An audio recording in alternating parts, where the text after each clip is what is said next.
This is the Business Leadership Series Minute with your host, the best-selling author of Don't Buy a Duck and founder of MarketingStrategyHero.com, Derek Champagne. We have a special guest today. I'm talking today with Dr. David Fajgenbaum. And so, Dr. David, thank you so much for taking a few minutes with us today. Thank you so much for having me.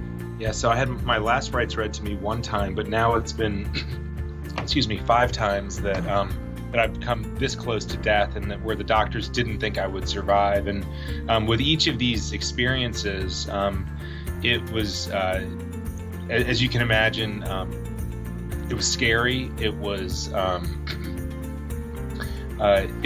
so tough to see what it was doing to my family. That was probably the toughest part, was watching my dad, my sisters, my girlfriend, see what it was putting them through.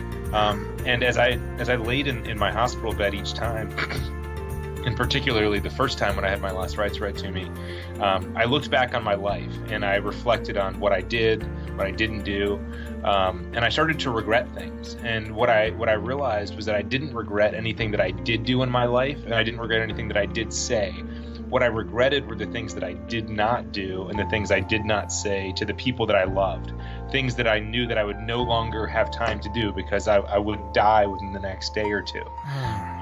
That really taught me a lot about life. And you started off this podcast by saying, I learned a lot about life and about living from nearly dying 5 times and fighting back. And one really important lesson for me was learning that what I regretted and what I think others may regret at the end of their time is what they didn't do or what they didn't say. And so that's led me to kind of live by this motto. I call it think it, do it. And it's basically, if you think about doing it, if it's the right thing to do, you should do it. Because if you don't say those things to the people you love, if you don't do the things that you want to do, then there will be a point where you may regret it. And the other is something that fellow sports fans will, I think, certainly resonate with, and that's this concept of overtime.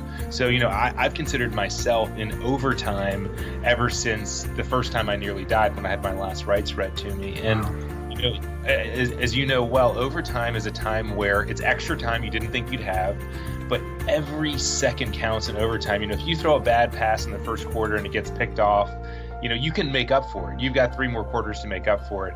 But if you throw a bad pass that gets picked off in overtime, game's over. And I live with this sense of being in overtime, that every second counts and that I need to make the most of every second. And really, I'm in my 5th overtime right now. I've nearly died 5 times, and I have this clear sense that every second needs to count. But what I've learned and what I realize is that actually we're all in overtime. Each of us doesn't know how much time we have, and each of us needs to make the most of every second. Derek Champagne here. I want to connect with you if you're listening to the Business Leadership Series. We can connect on LinkedIn or send me a message at derek@derekchampagne.com. I look forward to connecting.